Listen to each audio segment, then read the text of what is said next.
Welcome back to NFL Rants and Raves 5-Minute Football Fix. It is July 13th, 2011, and we've got 5 minutes of fantastic action with you. We've got labor pains. We've got players talking out of turn. We've got players saying stupid things besides talking out of turn. And quarterbacks saying it's time to get things done. I'm Steven Miranda, and we're going to start right now with James Harrison of the Pittsburgh Steelers. I need to leave you with this story. I don't know that I told you the story. At the end of the Super Bowl, I'm in the locker room of the Steelers, and it's just me, two other reporters, and James Harrison. Everyone else is cleared out. And you tried to hug him. No, you do not hug James Harrison. Good. Ever. And I'm standing there at his locker, and I've got my microphone out, and I feel like a little bit like I've just invaded the end of a funeral. Okay? They lost the Super Bowl. And he's got his eyes closed like this, and his head's down like this. All right. And he says, all he keeps repeating, it just hurts. It just hurts. Well, it's going to hurt. It just hurts. After what he said to the Men's Journal Apparently, today. we didn't know entirely what he was hurting about, Steven. Yes. Calling the commissioner of the league, Roger Goodell, called him the devil. The devil. A crook. Did he call him the devil or something a little lighter like Beelzebub? No, not. He said a crook and the devil, and I'm like, all right, I can understand maybe why you'd go after the commissioner. You're a player. It's lockout. I understand that. But then he goes after his quarterback. Sure did. Ben Roethlisberger, you mean to tell me, this is what he said, hey, at least throw a pick on their side of the field instead of asking the D to bail you out again. Or hand the ball off and stop trying to act like you're Peyton Manning, because you ain't that, and you know that. You just get paid like him. That was the most scathing thing to me that he said about, we all know he hates Goodell, fine, but to take his own quarterback, throw him under the bus, and basically tell him. That's not throwing under the bus. That's coming up behind him and shooting him with a right, tapping him right to the spine. Boom, boom, twice. Okay. I mean, that is just evil. Okay, so it was a shotgun blast to the back of the head.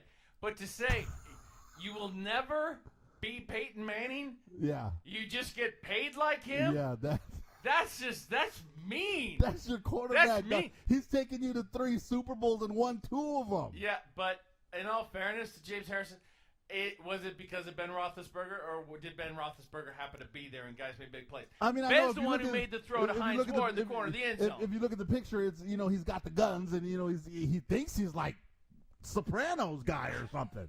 Dude, he looks bad in that picture, and I mean bad. He is bad. He is. You know what? He is bigger than me. He is stronger than me. And he could probably kill me. But you know what, James? Moronic.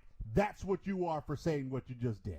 Let's move on. Having stood with James Harrison, I have to say, have a nice day, James. Okay. Let's talk about the labor strife. Labor pains. Wow. Yes, they continue. Lawyers were the main players that took the stage yesterday in the collective labor dispute. The NFL Network's Albert Breer reported that they're ironing out the language of key parts of the new CBA. I like that. And I like this, too. They worked it late into last night, and it's expected, check this, that 6 owners are going to be present today. Up until this point, the most owners we've had at any of these talks is 5. So we're getting a 6th owner on board today, and Breer is still looking at a handshake agreement in the next couple days that will allow them to take it next Thursday as they meet in Atlanta, Georgia, the owners, and take it to a vote, and a handshake could be in place, and then the court takes it from there. Hey, owners, players, I need $100. So if you guys could possibly wait till after Friday, then we'll be good. I'd rather they not wait. I'd rather they get that handshake deal done. You want it tomorrow. I want that handshake deal done because this, my friends, is my little friend. Yes. And I want to keep my little friend and he's in going my little to become wallet. My little friend. Very Just soon. like this, Stevie? No, not yet. All right. Peyton Manning, Tom Brady, and Drew Brees say it's time, Jeffrey. What's it time for? Well, they say it's football time. Here's the statement they released. We believe the overall proposal made by the players is fair for both sides, and it is time to get a deal done. This is the time of the year we, as players, turn our attention to the game on the field. We hope the owners feel the same way. And, of course, the league and the owners, they felt that they needed to respond. Yeah. And so they said, we share the view that now is the time to reach an agreement so we can all get back to football and a full 2011 season. We are working hard with the players' negotiating team every day to complete an agreement as soon as possible.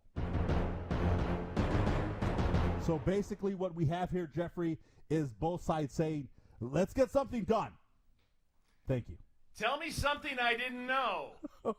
Tell me something I didn't know. Yeah, it's like, come on, guys, give us something. Let us know that we're this close, or maybe in a day or two we're gonna have something done. That's weenie. But just to come out and say it's time to get something done. We agree. It is time to get something done. All right, thank you very much. Thanks Bye-bye. so much for playing. Lastly, we've got Plaxico Burress saying Plax is something in the really news. intelligent. One of the big, stupid questions is, where's the best landing spot for Plax now that he's out of prison? Mexico. You think that's where he should land? I think he's got a lot more to offer to an NFL team, Okay, frankly. There's not too many 6'7" wide receivers with his skills. In So Mexico, in yeah. asking about the Bears, and where's the Bears? Where's the Bears? We got this. The pride and joy of Illinois, Chicago Bears, Bears up! So he's got a lot of respect for Jay Cutler, Burress says. I feel he's a phenomenal talent with the right tools in place. I think he can go all the way to the top. Wait a minute. Anyone in this studio right now believe that Jay Cutler is a phenomenal talent? Raise your hand. Anyone? All right, then. Thank you, Plaxico. And by the way, the Chicago Bears have come out and said that they would only be interested in Plaxico for the bargain basement bare minimum price. So Well, Plaxico's not the problem. Jay Cutler's the problem. He's phenomenally talented at throwing the ball to the other team. Stephen, we've gone over by 2 minutes on our 5-minute there football you go. fix. Sometimes that will happen. We had a lot of news today. I'm Stephen Miranda. I'm Jeff Ellis. We'll see you tomorrow.